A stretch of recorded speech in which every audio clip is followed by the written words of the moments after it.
¿Sabías que una profesora se aprovechó del hermano de uno de sus propios alumnos, aprovechando su vulnerabilidad para manipularlo? Anna Stubblefield, una profesora de filosofía y activista de la justicia social, se presentó como la salvadora de Derrick Johnson, un joven afroamericano con parálisis cerebral. Su promesa era ayudarlo a comunicarse, pero lo que siguió fue una historia espeluznante.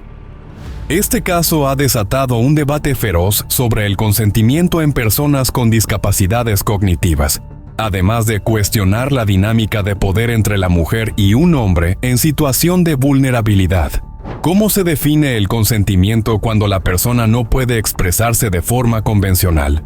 La controversia también toca temas de raza, poder y ética, y fue el eje central de un escalofriante documental sobre crímenes reales estrenado en 2023. La pregunta es, ¿hasta dónde llega la manipulación cuando se juega con las emociones y la dependencia de una persona? Antes de continuar, mi nombre es Manolo, y te invito a que le des un me gusta a este video, te suscribas al canal y actives la campanita para no perderte más historias como esta. También cuéntanos en los comentarios de dónde nos estás viendo. Nos encanta saber hasta dónde llega nuestra comunidad. Ahora sí, acompáñame a descubrir todos los detalles de este caso que estremeció a la opinión pública. Marjorie Anna McLean, quien más adelante se dio a conocer como Anna Stubblefield, nació el 3 de diciembre de 1969 en la ciudad de Plymouth, condado de Wayne, en Michigan, Estados Unidos. Allí se crió en el seno de una familia de raíces judías, junto a sus padres y dos hermanos con síndrome de Down. Sus padres tenían doctorados en educación especial y estaban profundamente comprometidos con la causa de los derechos de las personas con discapacidad, lo que hizo que Anna las viese siempre con familiaridad y sin prejuicios. Desde temprana edad, ella inició una búsqueda personal guiada por los ideales que le inculcaron. A los 11 años ya trabajaba con su madre para ayudar a una adolescente con parálisis cerebral a comunicarse usando una computadora. En la secundaria, Anna destacó como una de las alumnas más brillantes de su clase. Escribió artículos para el periódico escolar, participó en obras de teatro, estudió braille y aprendió lenguaje de señas. Siendo apenas una joven estudiante, comenzó a luchar por la justicia racial y finalmente se graduó con honores. En su etapa como estudiante universitaria, Anna centró su lucha en la justicia racial y destacó en el campo de la filosofía africana. En 1989, mientras aún no se graduaba, se casó con Roger Stubblefield, un compositor de música clásica de 24 años. Con él, Anna tuvo su propia familia. Fruto de esa relación tuvieron dos hijos, un niño nacido en 1995 y una niña llamada Zoe, a la que le dieron la bienvenida unos años después. En el año 2000, Anna obtuvo su doctorado y se convirtió en una destacada académica en el campo de la filosofía africana. La mujer enseñó filosofía y ética en la universidad durante 11 años. Como académica, dedicó gran parte de su carrera al activismo por la justicia social y a la filosofía de la raza y la discapacidad. En 2009, un hecho cambió el rumbo de su vida para siempre. John Johnson, quien había obtenido una maestría en historia y estaba a punto de culminar su doctorado, se inscribió en su clase sobre filosofía y estudios de discapacidad. John se acercó a ella después de clase y le pidió que le explicara más sobre comunicación facilitada, pensando en las posibilidades que el método podría ofrecerle a su hermano menor, Derrick, un joven con graves discapacidades mentales que sufría de parálisis cerebral y no podía hablar, ponerse de pie ni moverse sin ayuda.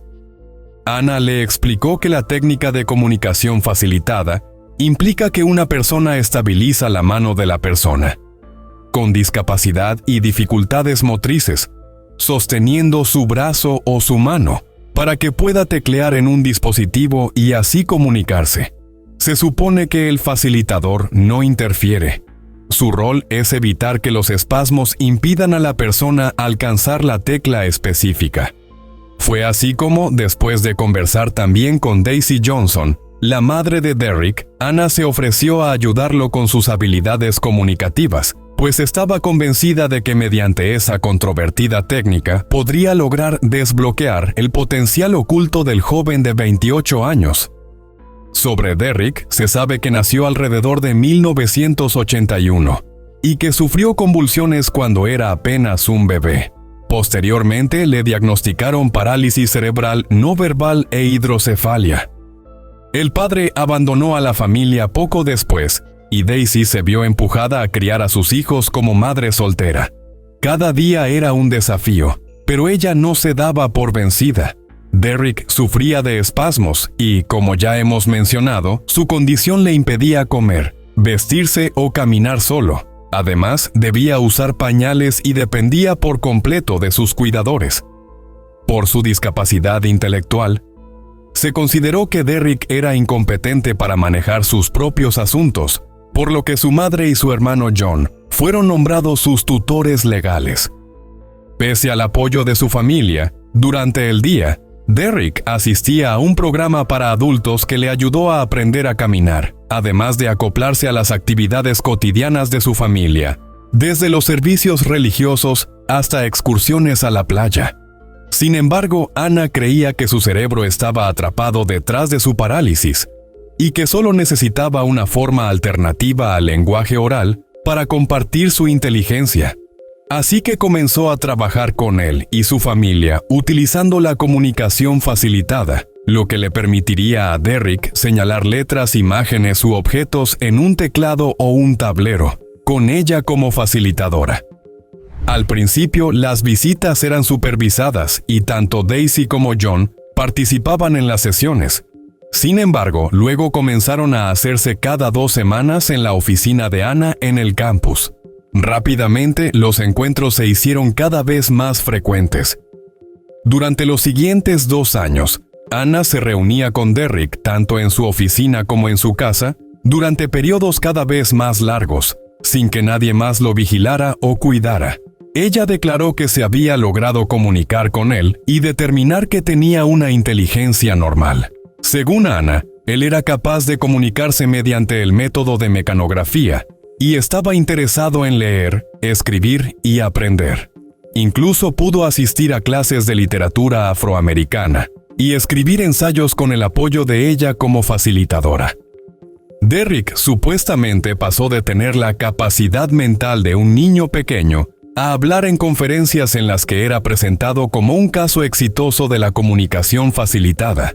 No obstante, pese a los avances significativos que ella mencionaba, las técnicas parecían no funcionar con su madre ni con su hermano. Entonces Anna les decía que debían tener paciencia y esforzarse más en practicar. Para la familia de Derrick algo parecía encajar del todo, pero no lograban descifrar qué era. Ni siquiera cuando, durante un cambio de pañal, su hermano descubrió hematomas y rasguños en su cuerpo. Aunque estaban felices con los avances del joven, la capacidad supuestamente desarrollada por Derrick para expresar sus necesidades y deseos a través de la comunicación facilitada se convirtió en un motivo de discordia entre Anna y la familia. Hubo un incidente que aumentó aún más sus sospechas, cuando durante un viaje en automóvil, Anna dijo que Derrick prefería la música clásica a la emisora gospel que Daisy había sintonizado en la radio. Eso les pareció ridículo, ya que sabían que a él le encantaba balancearse en la iglesia cuando escuchaba los cantos. En una oportunidad también les comentó que Derrick prefería el vino tinto a la cerveza, y que además había expresado su deseo de convertirse en vegetariano. Tiempo después, John comentaría que esos nuevos gustos parecían estar alineados más con una mujer blanca, educada y de clase media como ella, que con el hermano que él conocía. La respuesta a las inquietudes que habían comenzado a surgir llegó el último lunes de mayo de 2011, cuando Anna llegó a la casa de los Johnson y pasó directamente al comedor a conversar con Daisy y Derrick. Hablaron de los planes futuros para que el joven, que en ese momento tenía 31 años, asistiera a la universidad y se mudara a su propio apartamento. John, que había estado trabajando en el jardín, se les unió y aunque había cierta tensión en el ambiente, ninguno estaba preparado para lo que ocurriría a continuación. En un momento de calma, Anna tomó la mano de Derrick y anunció que tenían algo que decirles. Sin esperar respuesta, soltó sin preámbulos que ellos estaban enamorados. Daisy palideció, pero atinó a preguntar qué quería decir con eso. Entonces Anna dijo que habían tenido intimidad y que ahora Derrick era un hombre en toda la extensión de la palabra. Daisy y John estaban conmocionados, confundidos, enojados y, sobre todo, temerosos por la seguridad del joven. La profesora continuó diciendo que estaban en una relación de mutuo consentimiento, establecida mediante comunicación facilitada, y que ella planeaba dejar a su esposo para estar con él. La familia no podía creer lo que estaba escuchando. La madre y el hermano de Derrick le agradecieron a Anna lo que había hecho con él, pero le prohibieron volver a acercarse al joven. Sin embargo, ella siguió llamando con insistencia, y ellos dejaron de responderle. Desesperada, una noche Anna se presentó en casa de los Johnson para hablar cara a cara con la madre de Derrick. Le prometió a la mujer que firmaría una declaración jurada comprometiéndose a casarse con él, pero Daisy le dijo que volviera con sus hijos. Entonces Anna comenzó a cuestionar el control de sus tutores legales sobre Derrick. A comienzos de agosto de ese año, decidió evadir a la familia y le escribió un correo electrónico al director del centro al que acudía Derrick. Le preguntó si podía visitarlos sin que ellos lo supieran, alegando que no siempre los parientes sabían lo que era mejor para una persona. Sin embargo, el director llamó a los Johnson de inmediato. Aunque inicialmente Daisy y John no tenían planeado tomar medidas judiciales, al escuchar lo que les dijo decidieron actuar. John conversó con la decana de la facultad donde Anna trabajaba y le dijo que ella había estado acosando a su familia. Además, la puso al tanto de los abusos que sufrió su hermano, y expresándose en términos de justicia racial, dijo que la insinuación de que él y su madre no sabían lo que era mejor para Derrick resultaba insultante y se apoyaba en las suposiciones raciales sobre la capacidad de los padres negros para criar a sus hijos. La universidad decidió tomar medidas de inmediato. Anna fue suspendida y destituida de su cargo como jefa del departamento de filosofía. Finalmente, la familia de Derrick acudió a la policía y la denunciaron. Cuando Daisy habló con ella por última vez, el 22 de agosto, grabaron la llamada telefónica para dejar registro de las relaciones íntimas. Debido a esto se abrió una investigación, recopilando testimonios de la familia, testigos y expertos en psicología. Se verificó que Derrick estaba bajo la tutela legal de sus parientes y que no estaba en capacidad de consentir los encuentros íntimos. Mientras avanzaba la investigación, en febrero de 2013, los Johnson presentaron una demanda civil contra Anna y la universidad donde trabajaba por negligencia y abuso. A la familia no le molestaba tanto el hecho de que ella fuese 10 años mayor que Derrick, y ni siquiera la diferencia racial, o que ella estuviese casada y tuviera 2 hijos, mientras él nunca había salido con nadie. Lo que realmente les disgustaba era que Anna pudiera hablar y él no, y que ella fuese una profesora titular universitaria, mientras que el Estado había declarado que él tenía la capacidad mental de un niño de 5 años. En junio de ese mismo año, un gran jurado la acusó formalmente de 2 cargos de agresión sexual agravada en primer grado, lo que equivalía a violación en el estado donde vivían, delito que podría acarrearle una pena de entre 10 y 40 años de cárcel. Anna se declaró inocente alegando que la comunicación facilitada había revelado que Derrick era mentalmente capaz, en tanto que la fiscalía insistía en que se trataba de un método que estaba científicamente desacreditada y que él no tenía la capacidad para dar su consentimiento para el contacto íntimo. Entre los expertos que cuestionaban la comunicación facilitada estaba el profesor James Todd, quien afirmaba que existían estudios que mostraron la influencia del facilitador en lo que supuestamente eran los pensamientos expresados por la persona con discapacidad. La historia captó la atención de los medios de comunicación y abrió un debate público que se extendió a las redes sociales sobre temas delicados como el consentimiento en personas con discapacidad, la discriminación racial, los roles de géneros y los abusos en contextos de autoridad, toda la vez que la presunta agresora era una mujer blanca de clase media, con una respetada carrera como docente universitaria. El juicio contra Anna se desarrolló entre septiembre y octubre de 2015. Los peritos que evaluaron a Derrick testificaron que no tenía la capacidad intelectual para consentir las relaciones íntimas, aunque en una de las últimas audiencias Daisy se presentó en la sala con Derrick. No se permitió el testimonio del joven sobre comunicación facilitada, ya que la técnica se consideró poco fiable. Para muchos eso resultó más que evidente al verlo en la silla de ruedas, mirando con insistencia las luces del techo mientras su cabeza y sus manos se retorcían. Si acaso llegó a ver a Anna, Derrick no mostró reacción alguna. Por su parte, Anna testificó que, pese a la incapacidad de Derrick para comunicarse sin su ayuda o facilitación, la relación romántica y sexual entre ambos fue consensuada, en tanto que Daisy declaró que su hijo no tenía la capacidad de tener intimidad física o emocional con alguien, y, por tanto, no podía dar su consentimiento. El 2 de octubre de 2015, luego de 3 semanas de deliberaciones, el jurado declaró a Anna Stubblefield, de 45 años, culpable. Después de que el jurado salió de la sala, la defensa solicitó a la jueza que le permitiera a su representada permanecer en libertad bajo fianza hasta su sentencia. Su abogado alegó que Anna no representaba un peligro para la comunidad y que no había riesgo de fuga, señalando que ella era la responsable del cuidado de Zoe, su hija de 15 años, quien había testificado en su defensa. Además, consignó una carta del psicoterapeuta que había estado atendiendo a la adolescente, pues ésta se había distanciado de su padre, quien se había divorciado de Anna en 2014, tras estallar el escándalo. El abogado afirmó que Anna necesitaba tiempo para encontrar la atención adecuada para su hija.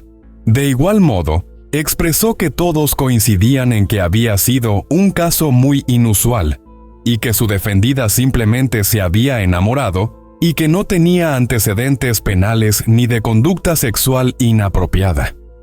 Sin embargo, el juez rechazó la solicitud, revocó la fianza y ordenó que Anna fuese puesta bajo custodia.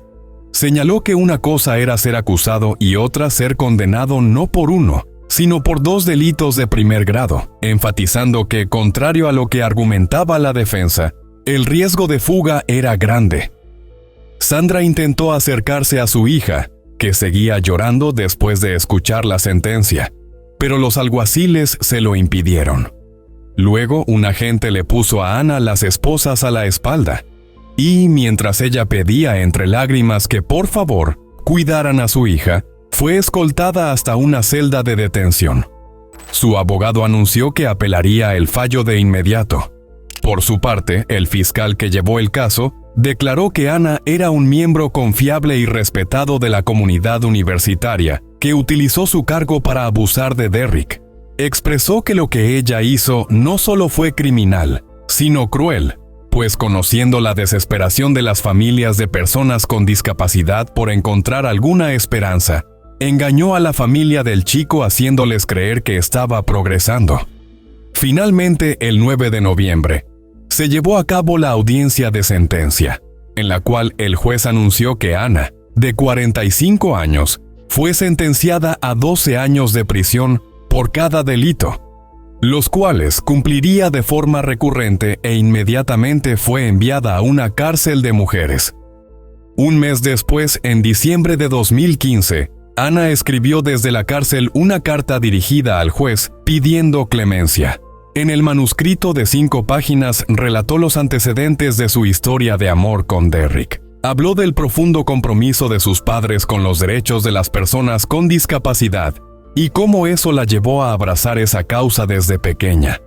Dijo que cuando conoció a Derrick vio a alguien con a quien potencialmente podría ayudar como amigo, Pero entonces sucedió algo que la había tomado por sorpresa, y era lo que ya había expresado hasta el cansancio.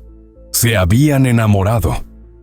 Menos de un año más tarde, en octubre de 2016, el caso volvió a ser noticia cuando la demanda civil paralela contra la universidad donde trabajaba Anna fue desestimada.